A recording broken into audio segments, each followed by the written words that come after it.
여러분 안녕하십니까? 이어서 광주 전남권 소식입니다. 진보당 광주시당과 전남도당이 초대 통합특별시장 후보군 단일화에 나섭니다. 진보당은 오늘 기자회견을 열고 내부 투표와 합의를 거쳐 이종우 광주시장 후보와 김선동 전남도지사 후보 간의 단일화 절차를 진행한다고 밝혔습니다. 한편 진보당은 통합특별법에 대해 지방분권과 재정 지원에 대해 중앙정부의 의지 부족 등 한계가 있다며 이를 보완할 제도적 장치를 마련해야 한다고 강조했습니다. 신정훈 국회 행정안전위원장이 전남광주특별시 초대 시장 출마를 선언했습니다. 신 위원장은 오늘 기자회견을 갖고 행정통합법 국회 통과는 완성이 아니라 새로운 시작이라며 통합특별시를 스스로 결정하고 책임지는 준연방제 수준의 분권형 자치정부로 만들겠다고 밝혔습니다. 또 전남 광주를 신남방 경제중심도시로 명명하고 임기 내 인구 350만 명, 1인당 소득 5만 달러, 300조 원 투자 기반 완성을 핵심 목표로 제시했습니다.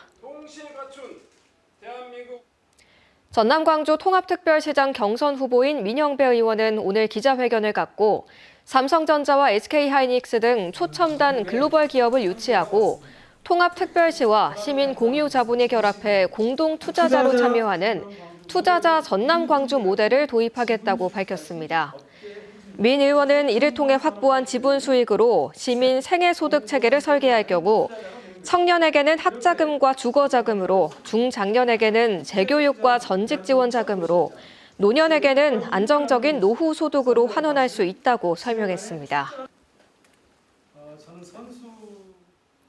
광주시가 전기 1륜차 100대에 대한 구입 보조금을 지원합니다. 지원 물량은 상반기 60대, 하반기 40대이며 보조금은 경영 140만 원부터 대형 300만 원까지 차등 지급됩니다. 또 기존 내연기관 1륜차를 폐차하고 전기 1륜차를 구매한 경우 최대 30만 원이 추가로 지원됩니다. 신청 기간은 상반기의 경우는 오는 6월 30일까지고 하반기는 7월부터 12월 3일까지입니다. 광주 동구가 5년 연속 합계 출산율 광주자치구 1위를 유지하고 있다고 밝혔습니다. 동구는 지난해 합계 출산율은 0.89명으로 출산 축하금 지원과 맘택시 운영, 아프나이 병원 동행 서비스 등 맞춤형 정책이 긍정적인 영향을 미쳤다고 설명했습니다. 동구는 출산율 회복을 위해 앞으로도 경제와 사회, 의료적 지원을 동시에 강화한다는 계획입니다. 오늘 오전 11시 20분쯤 광주 광산구 도천동의 한 도로에서 역주행하던 승용차가 정상주행 중이던 차량 2대를 잇따라 들이받았습니다. 이 사고로 가해 차량 운전자인 71살 남성과 27살 여성 경차 운전자, 36살 남성 1톤 화물차 운전자가 크게 다쳐 병원으로 옮겨져 치료를 받고 있습니다. 경찰은 CCTV와 블랙박스 영상 등을 토대로 역주행 경위를 조사하고 있습니다. 필기구로 위장해 마약을 밀수하고 투약 판매한 일당이 세관에 적발됐습니다. 광주 본부세관은 마약류 관리법 위반 혐의로 30대 남성 2명을 구속 송치했다고 밝혔습니다. 이들은 지난해 11월 캐나다에서 마약 카트리지를 필기구로 위장해 필통에 숨겨 들여온 뒤 상습적으로 투약하거나 되판 것으로 조사됐습니다. 이에 앞서 광주 북부경찰서는 지난해 5월 충북에서 신종 액상마약을 투약한 캄보디아 국적 30대 남성을 구속했습니다. 경찰은 남성이 불법 체류 신분이라 도주 우려가 있다고 보고 구속영장을 신청했으며 공범에 대한 수사도 함께 이어가고 있습니다.